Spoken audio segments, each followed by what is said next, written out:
이 세상의 사랑은 조건적인 사랑입니다. 맞습니까? 이 세상적인 사랑은 내가 마음에 들면 사랑하고, 나에게 잘해주면 사랑하고, 나를 이해해주면 사랑하고, 그런데 나에게 서운하게 하거나 나에게 마음이 안 들면 그 사랑은 그 조건적이기 때문에 깨어지기 쉽습니다. 그래서 우리의 세상의 사랑은 금방 실망을 줄 수 있고 깨어지기 쉽습니다. 그래서 가족 간에도, 부부지간에도, 형제지간에도, 직장 동료, 아니 성도들 사이에서도 이 조건적인 사랑이 일반적입니다. 왜냐하면 우리는 연약한 인간이기 때문에 그럴 수밖에 없는 거예요. 나에게 잘해주는 사람은 잘 대응하고, 나와 결이 비슷한 사람은 나랑 잘 통하니까 좋아하고 사랑하고, 그게 인간의 모습입니다. 나랑 정반대되고 나를 뒤에서 모함하는 사람을 우리는 사랑할 수가 없어요. 왜? 나의 적이기 때문입니다. 그런데 오늘 본문 말씀에 보면 우리가 조건적인 사랑이 아니라 조건 없는 사랑을 오늘 본문에서는 바울 선생을 통해서 우리에게 말씀해 주고 있습니다. 우리가 사랑하는 모든 사랑은 조건적인 사랑임에도 불구하고 오늘 성경에서 말하는 이 조건 없는 사랑이 어떠한 사랑입니까? 로마서 5장 8절입니다. 우리 함께 읽어보겠습니다. 시작. 우리가 아직 죄인 되었을 때에 그리스도께서 우리를 위하여 우리에 대한 자기의 사랑을 확증하셨느니라.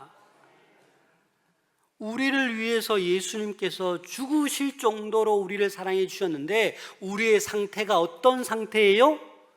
죄인 되었을 때, 죄를 짓고 있을 때, 더러울 때, 하나님과 원수된 상태였을 때, 세상 쾌락 쫓아가고 거짓을 일삼는 그런 죄악 가운데 있을 때 어떻게 해요? 하나님께서 우리를 사랑해 주셨다라는 것입니다. 세상은 사랑받을 만한 사람을 사랑합니다. 인간의 사랑은 조건적입니다. 그러나 하나님의 사랑은 사랑받을 수 없는 죄인임에도 불구하고 무조건적으로 조건 없이 사랑해 주는 그 사랑이 바로 누구의 사랑이에요? 하나님의 사랑이다라는 것입니다.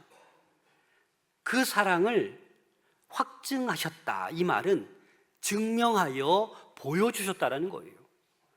여러분, 왜 죄 가운데 있는 우리를 위해서 예수님이 죽으셔야 합니까? 왜 하나밖에 없는 아들을 십자가에 죽기까지 내어주시기까지 하면서 우리를 위해서 죄를 대신 지시는 걸까요? 다른 이유가 없어요. 저와 여러분들을 하나님께서는 너무너무 사랑하시기 때문입니다. 요한복음 3장 16절 함께 읽겠습니다. 시작.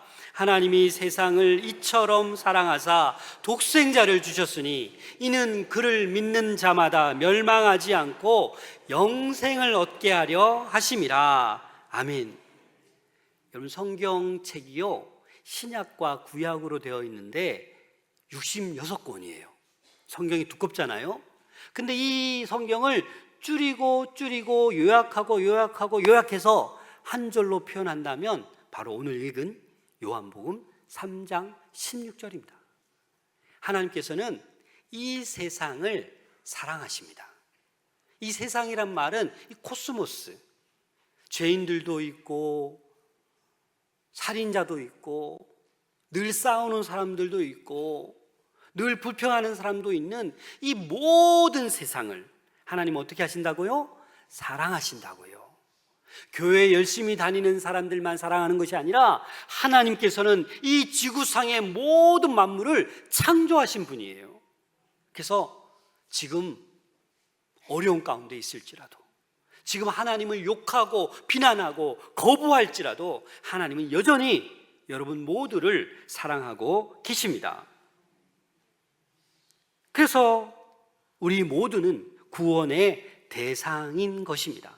내가 좀 깨끗해지고, 내가 좀 더 의로워지고, 내가 좀 더 지금보다 나아지면 나를 사랑해 주시는 것이 아니라 지금 이대로 하나님께서는 우리를 사랑할 만하니 사랑하는 것이 아니에요.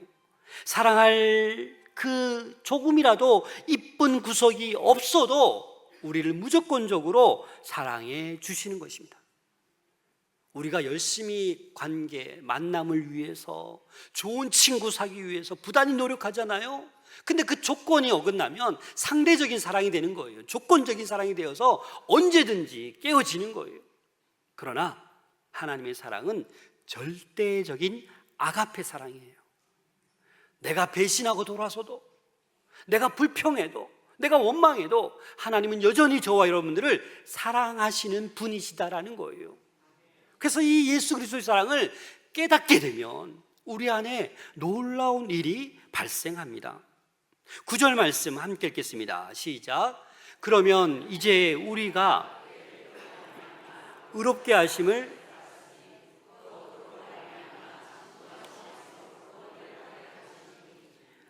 우리는 인간은요 스스로 절대 의로워질 수가 없어요. 태어날 때부터 원죄를 가지고 태어났어요. 여러분, 아이들이 조금만 커도 죄를 지어요, 안 지어요? 동생을 때려요, 안 때려요? 그게 죄의 원죄가 있는 거예요. 욕망이 있는 거예요. 혼자 다 먹고 싶은 거예요. 그런데 예수 그리스도의 피로 말미암아 우리는 의롭게 되었다라는 거예요. 그의 피가 무엇입니까? 여러분, 십자가예요, 십자가.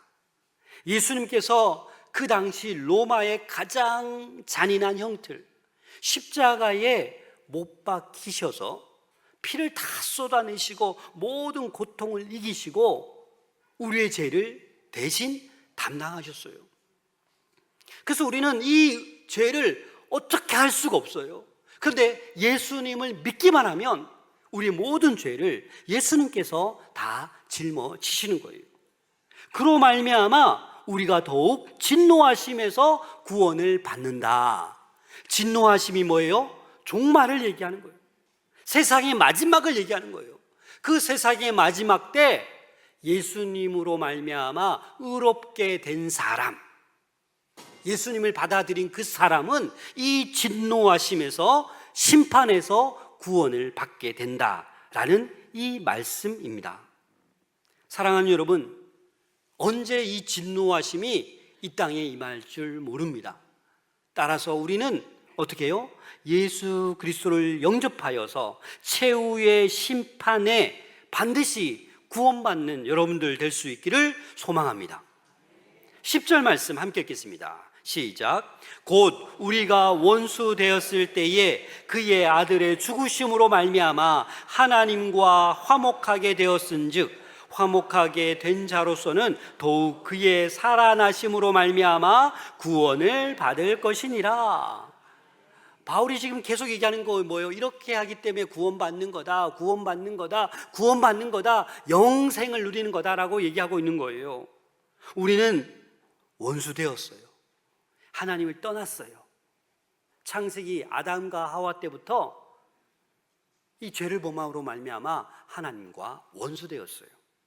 그런데 하나님께서 하나밖에 없는 독생자 예수 그리스도를 죽음으로 내모으셨어요. 그 예수님 때문에 하나님과 우리 사이가 원래 원수 관계였는데 예수님이 그 중개자 역할을 한 거예요.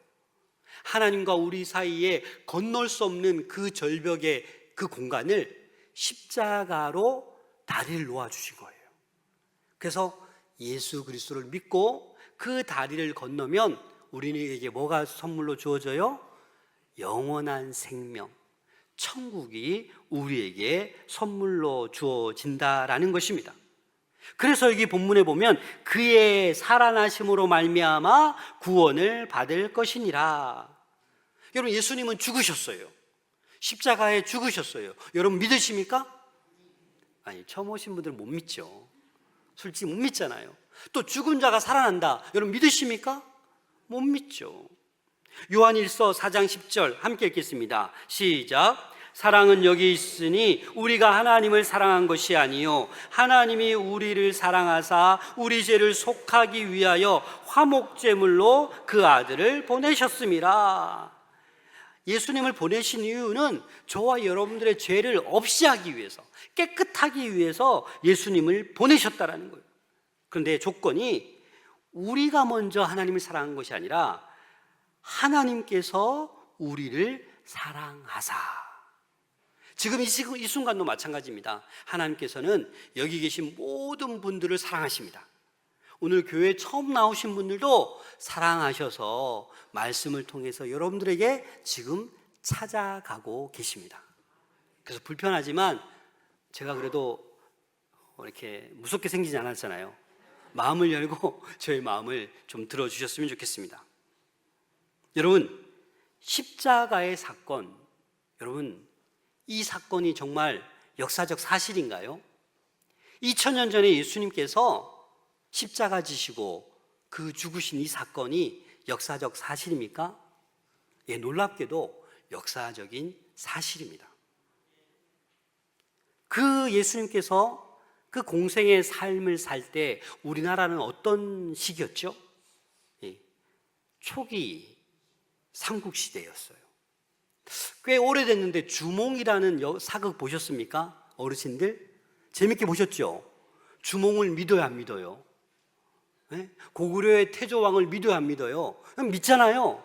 그 시기에 지금 예루살렘, 이스라엘에서 예수님께서 십자가를 지시고 그 가장 잔인한 사형 방법으로 죽으셨어요.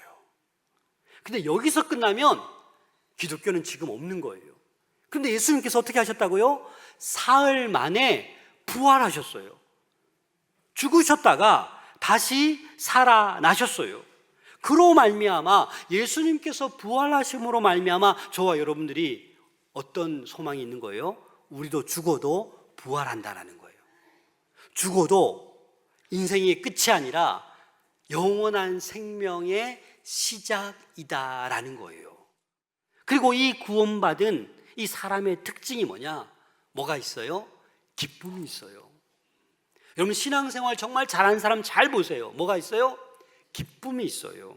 오늘 11절 말씀 함께 읽겠습니다. 시작. 그뿐 아니라 이제 우리로 화목하게 하신 우리 주 예수 그리스도로 말미암아 하나님 안에서 또한 즐거워하느니라. 아멘. 누구로 말미암아? 예수님으로 말미암아 하나님 안에서 즐거워한다. 기뻐한다. 근데 이 즐거워한다의 원어를 보니까요, 어떤 의미가 있냐? 자랑한다. 여러분, 너무 기쁘고 즐겁잖아요. 근데 너무너무 행복해요. 이걸 어떻게 해요? 자랑하는 거예요. 내가 예수님 때문에 나 지금 너무 행복하다. 보통 우리는 불행한 일 당하고 안 좋은 일 당하면 기쁨을 금방 잊어버려요. 그런데 믿음 있는 사람들 가만히 보면 사업이 망해도, 배신을 당해도, 정말 무서운 병이 찾아와도 어떻게 해요? 기뻐할 수 있다라는 거예요. 누구 때문에? 예수님 때문에 그렇게 할 수 있다라는 것입니다.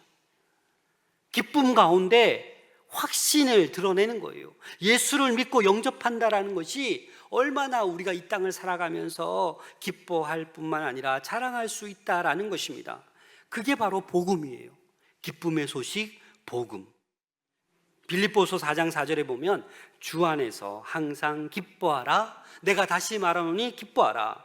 근데 여러분, 이 말은 바울이 한 말인데 이 바울이 어디에 있냐? 감옥에 갇혀 있는 상태에서 기뻐하라고 얘기하는 거예요. 이게 가능합니까?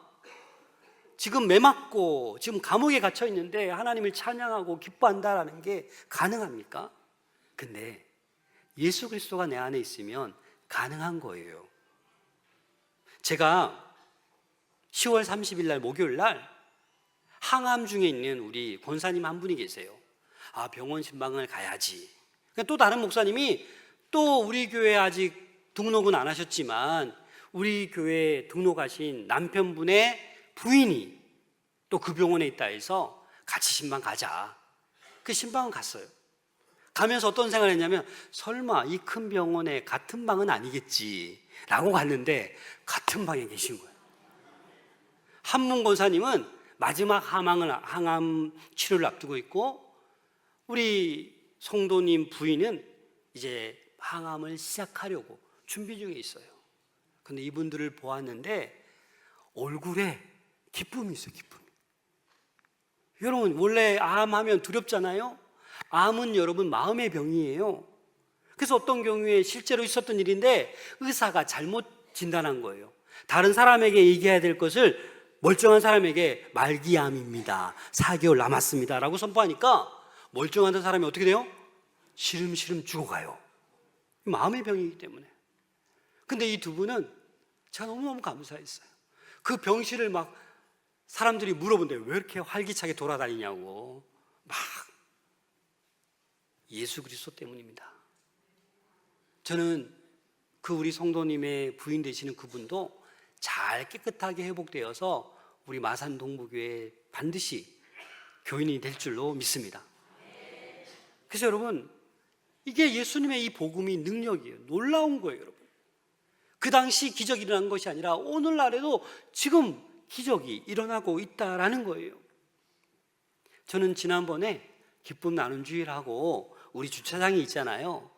그래서 비염이 있어서 마스크를 쓰고 차에서 딱 내렸는데 이 산에서 운동하시다가 이렇게 내려오시면서 저를 딱 보시고 저보고 뭐라고 부르냐면 우리 목사님이다, 우리 목사님.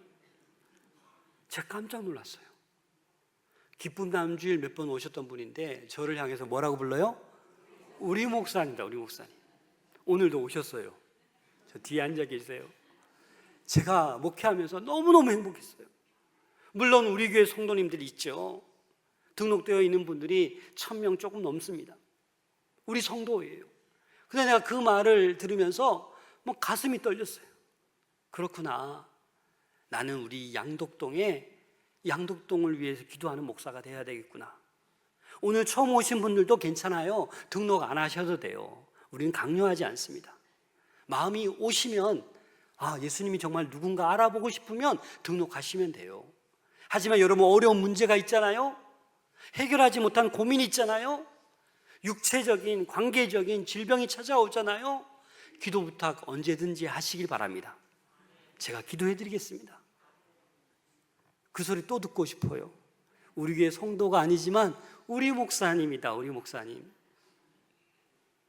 우리 교회 등록하지 않았지만 깨어나지 못하는 중환자실에 계셨던 그분을 위해서 우리 성도들은 같이 기도했어요. 그 결과 온 가족이 찬양돼 있잖아요. 여러분, 이 기쁨을, 세상이 줄 수 없는 기쁨, 세상은 돈이 많으면 기쁜 것 같고 권력을 얻으면 기쁜 것 같고 명예를 얻으면 기쁜 것 같지만 그 기쁨은 잠시예요. 여러분 경험해 보셨잖아요. 돈 많으면 기쁘겠다. 기쁘다가도 한순간에 사라지면 기쁨이 사라져요. 돈 많이 모아봐야 뭐합니까? 내가 이제 죽을 병에 걸렸는데 기쁩니까? 안 기쁘잖아요. 그게 세상의 기쁨이에요. 그러나 예수 그리스도가 우리 안에 임하시면 그 누구도 빼앗을 수 없는 그 놀라운 기쁨이 우리 안에 있는 줄로 믿습니다. 그래서 우리 기독교는 모든 종교의 공통점은 죄를 지으면 어떻게 해요?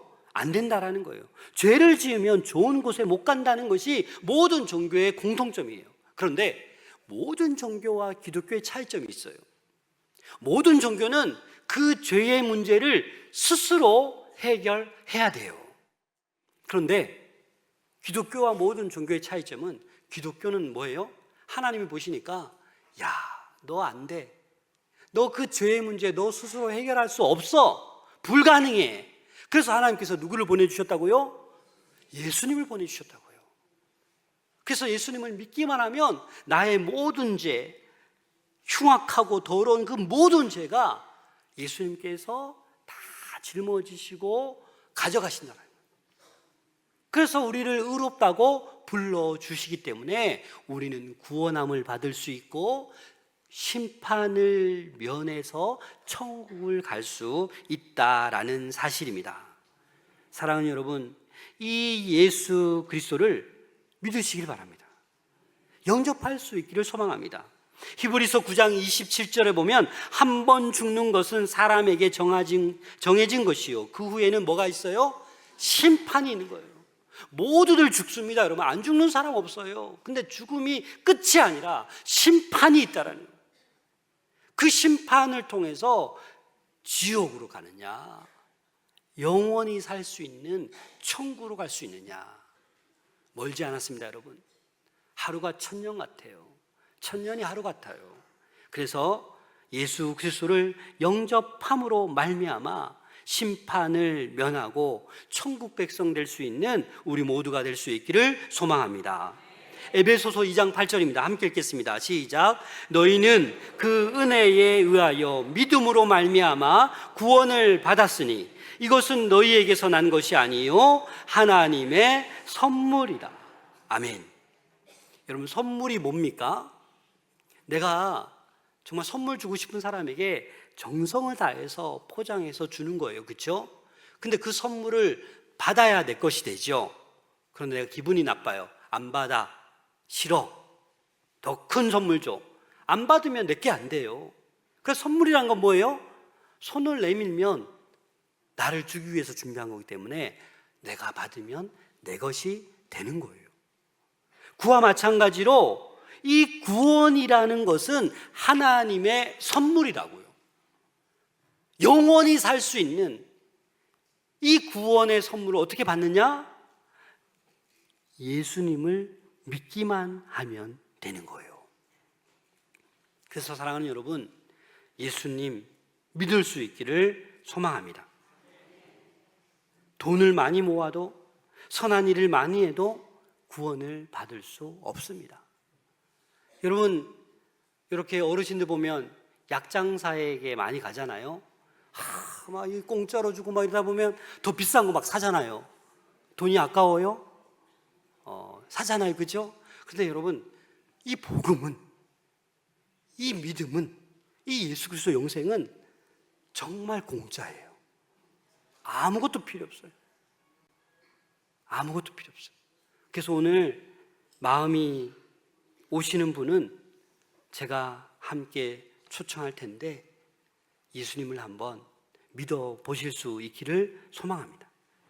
왜냐하면 예수님께서 뭐라고 말씀하셨냐면 요한복음 1장 12절입니다. 함께 읽겠습니다. 시작. 영접하는 자, 곧 그 이름을 믿는 자들에게는 하나님의 자녀가 되는 권세를 주셨으니. 우리는 워낙이 이 사단의 마귀의 자녀예요. 그런데 예수님의 그 이름을 믿기만 하면 우리는 어떻게 된다고요? 하나님의 자녀가 된다고요. 여러분, 제가 거짓말 좀 많이 할 것 같이 생겼어요? 사기꾼처럼 생겼어요? 제가 오늘 한 말은 다 성경에 있는 얘기예요. 우리 교회에서 일어나고 있는 그 현상을 말씀드린 거예요. 오늘 그래도 마음이 조금이라도 열리는 분들은 저랑 함께 영접 기도를 할 수 있기를 소망합니다. 손해가 아니에요. 저는 복음을 전했습니다. 하나님께서 역사하시면 오늘 이 자리에 한 분, 10분 나름대로 마음을 열고 예수님을 영접하는 분들이 반드시 있을 줄로 믿습니다. 그 주인공이 여러분들 되시기를 바랍니다. 그래서 앞으로 남은 삶이 돈에 따라서, 건강에 따라서, 관계에 따라서 막 절망적이고 이 기쁨을 다 빼앗기는 것이 아니라 어떠한 상황이 와도 이 기쁨을 빼앗기지 않는 이 땅의 행복한 신앙생활, 천국을 소망하며 믿음으로 주님의 자녀 되어서 살아갈 수 있는 여러분들 될 수 있기를 소망합니다.